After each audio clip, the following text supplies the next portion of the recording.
اگر دیکھا جائے تو in a way this was ice breaking between the establishment and Imran Khan.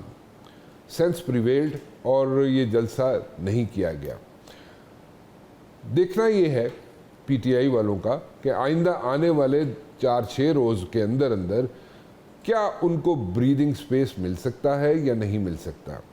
اگر کوئی بریدنگ سپیس انہیں ملتا ہے پی ٹی آئی والوں کو تو پھر سپٹمبر 8 کا جلسہ 8 سپٹمبر کا جلسہ جس کی ڈیٹ دی گئی ہے وہ شاید نہ ہو سکے.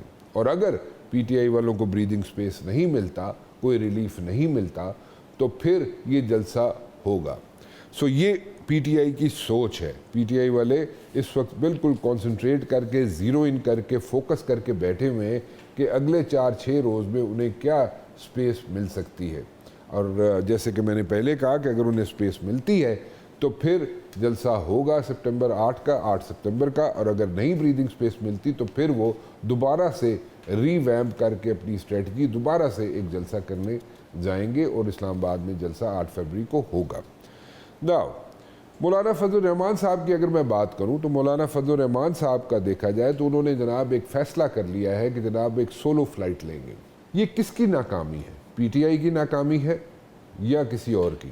بیسیکلی اگر دیکھا جائے تو پی ٹی آئی والے جو انہوں نے آئس بریک کی تھی مولانا فضل الرحمان صاحب کے ساتھ بیٹھ کے نیگوسیشنز کیے تھے، ایک سلسلہ جاری رہا، بات چیت ہوتی رہی، اور اس کے بعد جناب مولانا صاحب نے یہ فیصلہ کیا کہ نہیں، وہ کسی کے ساتھ مل کر نہیں نکلیں گے سڑکوں پہ. اگر انہیں سڑکوں پہ نکلنا پڑا وہ خود نکلیں گے اور ایک سولو فلائٹ لیں گے.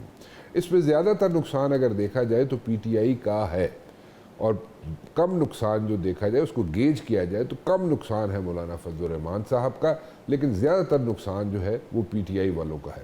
اس لیے کہ پی ٹی آئی والے پروبیبلی مولانا صاحب کو کنونس نہیں کر سکے کہ وہ جناب کیا کرنا چاہتے ہیں اور کس طریقے سے چیزوں کو لے کے آگے چلنا چاہتے ہیں. اب سولو فلائٹ کی اگر بات کی جائے تو ہم نے دیکھا کہ جماعت اسلامی نے بھی سولو فلائٹ لی. ایک کنسرن تھا ان کا، جو ایشوز تھے وہ بالکل ٹھیک تھے، جماعت اسلامی کے لوگوں کے ایشوز تھے، اور وہ بالکل لوگ اس جو بجلی کا ایشو ہے یا اور ان کے آئی پی پیز کے ایشوز ہیں ان کو لے کے سامنے آئے جماعت اسلامی والے. لیکن جب اٹھے تو حاصل وصول کچھ نہیں ہوا جماعت اسلامی کا. کیوں؟ کہ وہ سولو فلائٹ لے رہے تھے.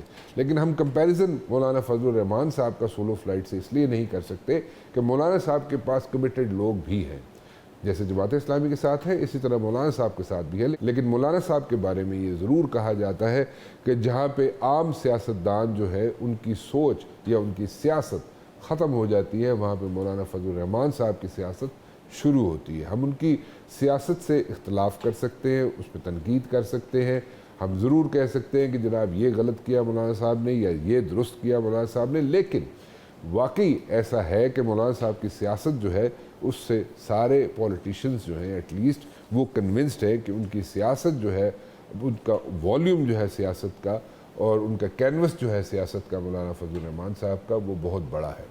ناؤ آگے لے کے چیزوں کو کیسے چلا جائے گا؟ اور اگر آگے لے کے چیزوں کو اسی طرح چلا گیا کہ اگر سڑکوں پہ آگے فیصلے ہونے ہیں تو سڑکوں سے حکومتیں نہیں جاتی، اور until and unless کو بہت بڑا یہاں پہ جناب کوئی یہاں پہ ہجوم جلسہ یا لوگ باہر نکل آئے اس وقت تک تو کچھ نہیں ہوگا حکومت کو. لیکن اگر ایسا نہیں ہوتا تو پریشر ضرور ماؤنٹ ہوتا ہے حکومت پہ، پریشر ضرور پڑتا ہے حکومت پہ. لیکن کہا جائے کہ حکومت گھر چلی جائے گی، ایسا نہیں ہوتا. وہ دور جو ہے وہ شاید اب نہیں رہا. اینی ویز فواد چودھری صاحب سے کچھ ہم بات کر لیں، پرویز الہی صاحب کی بھی بات کر لیں. پرویز الہی صاحب کی طبیعت ناساز ہے اور مونس الہی صاحب جو ہے ملک میں موجود نہیں ہے. ایک مرتبہ پھر مونس الہی صاحب پہ بھی سختی کا دور دوبارہ شروع ہو گیا ہے.